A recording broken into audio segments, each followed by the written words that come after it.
Alright guys, welcome back to the channel and a brand new Killstreak breakdown.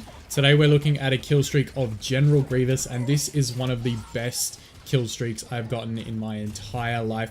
63 kills with Grievous, so you know what we're going to do here. We're going to watch the gameplay, react to it. I'm going to give you guys some tips and tricks on how to play Grievous. Obviously we are on Naboo, and I'm using the Shattered appearance for General Grievous. Now we've already gotten like 5 or 6 kills, so that one there is 6. Doing really well early, and these guys just had no idea I was even around. It's almost like none of them were playing with headsets on.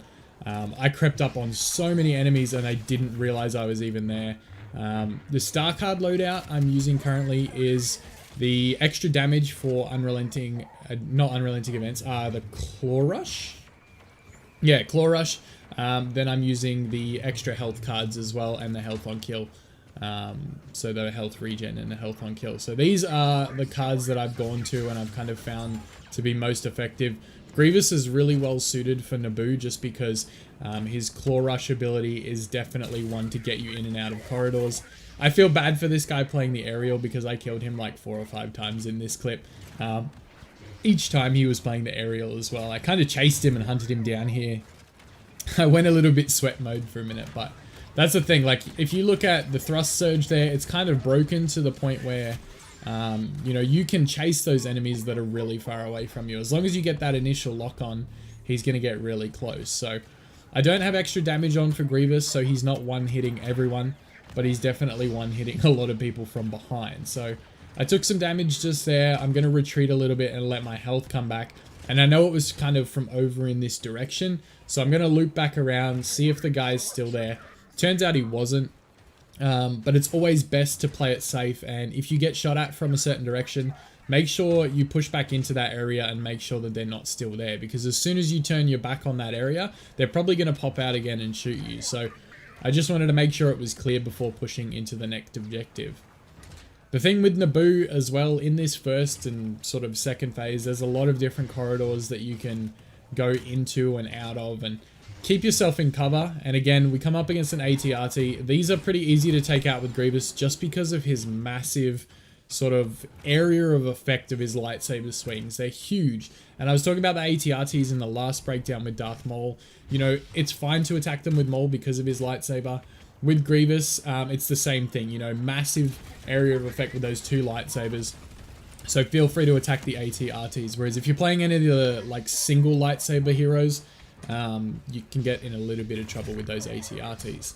Here we go. Here's the same guy again with the aerial. He was hunting me a little bit. Like, he kept seeming to come back like a little fly, but you know how we handle business. This is clean right here. 1, 2, 3. Oh my god, it's so satisfying.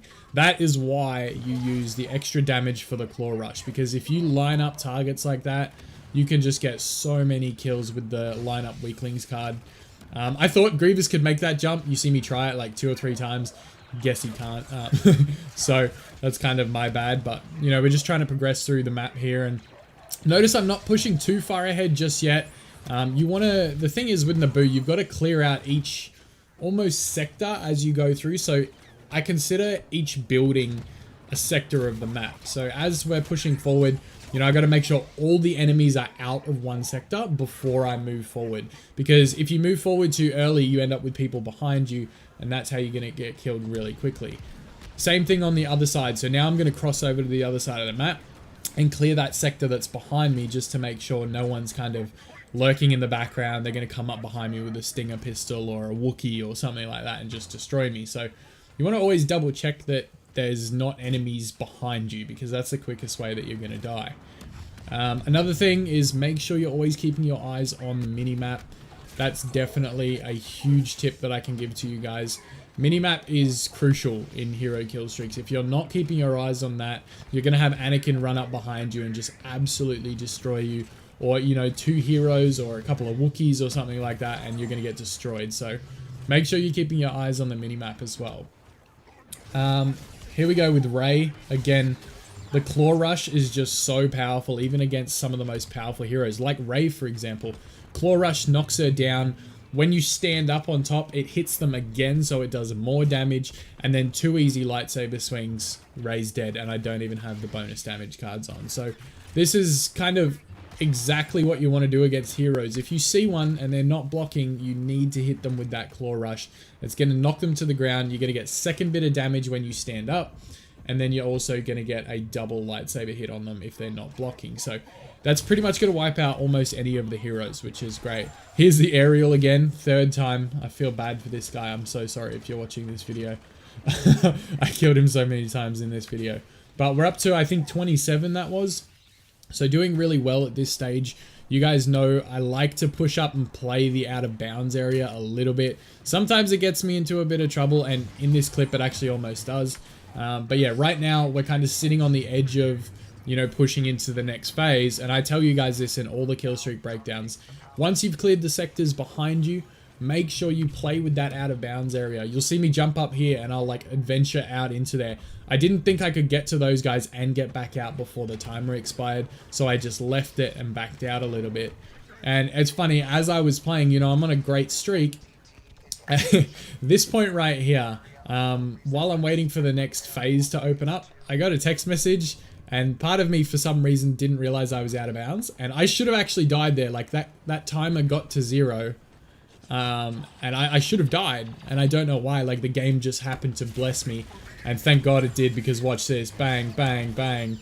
Just Grievous getting into these hallways and absolutely destroying people.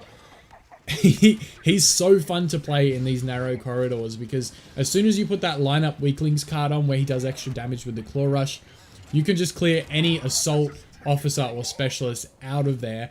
And then it's literally one more hit to hit the heavy. Or if you stand up in time, you can get the second hit from the claw rush on the heavy, and that's going to kill them. So you see I do it numerous times here. I'm just running into objectives with claw rush, wiping out these enemies, and then pushing ahead. You know, all the while keeping an eye on my health, keeping an eye on the mini-map, knowing sort of where enemies are coming from is going to be your biggest advantage in this situation.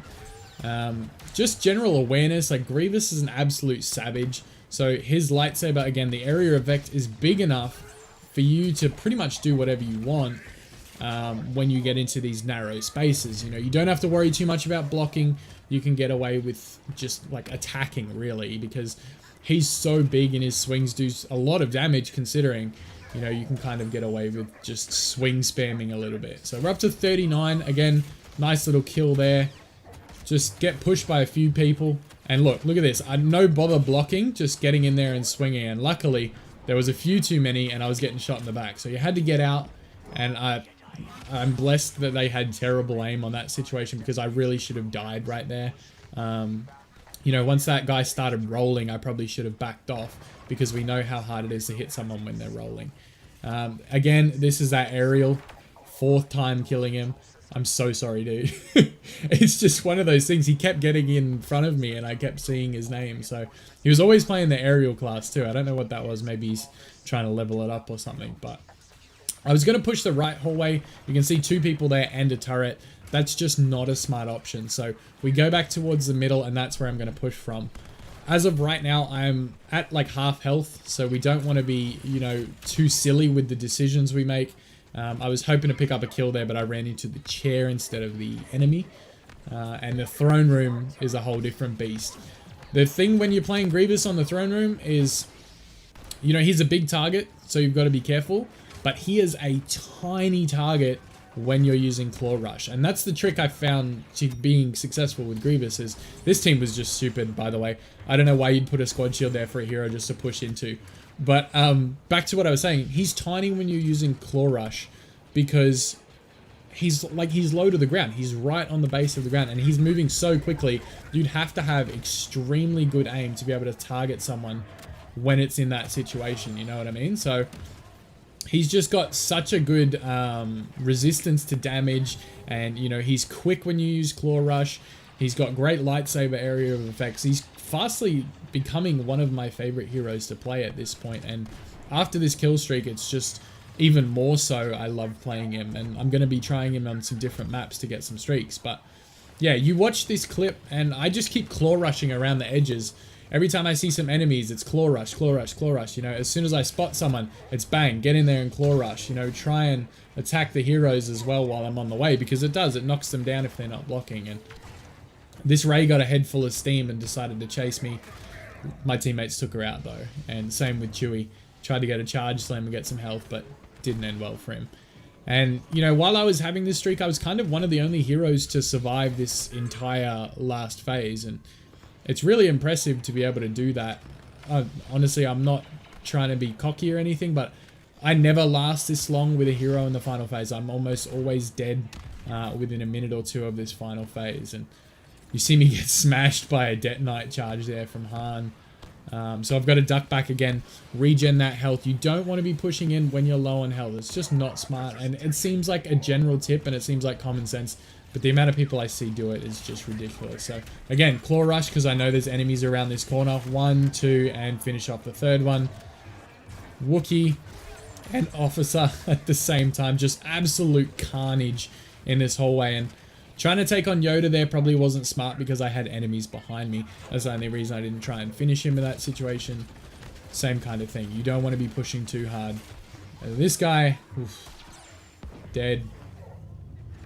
Squad shields. Again, if you're playing infantry on a map like Naboo, do not use squad shields. Do not, because it's just inviting a hero into that space. I just wiped 5, 6 players in that little bit just because one guy popped up a squad shield and I can't get shot from the outside. Again, claw rush through the outside. 1, 2, 3, 4.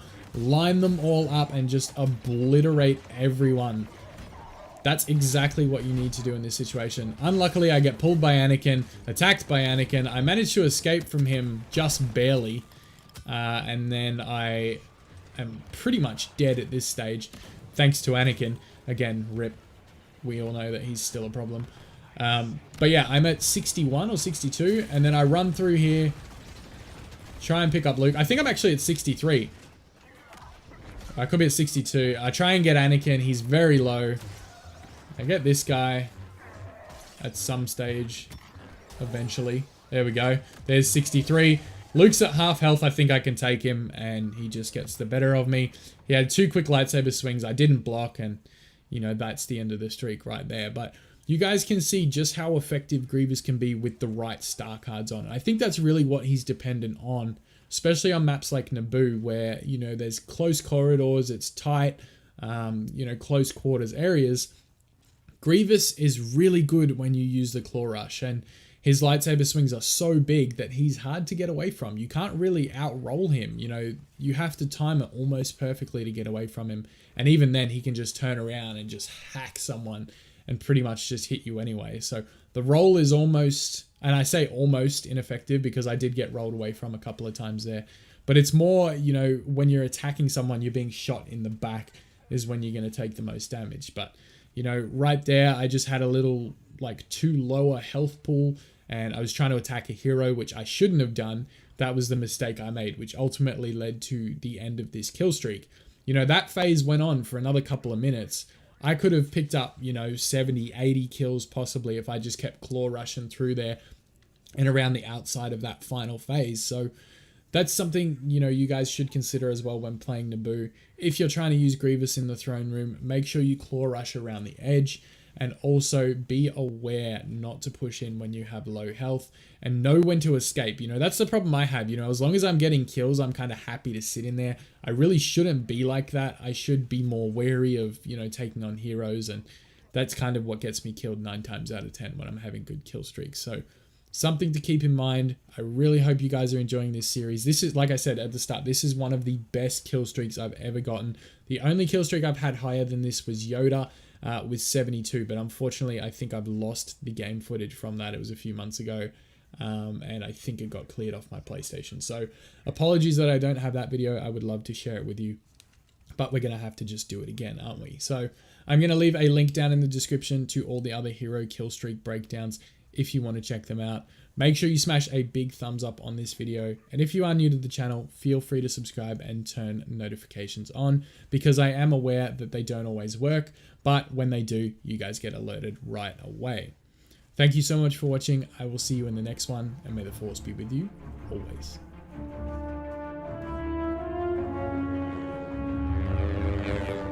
The Sith are all powerful. You are no match for me.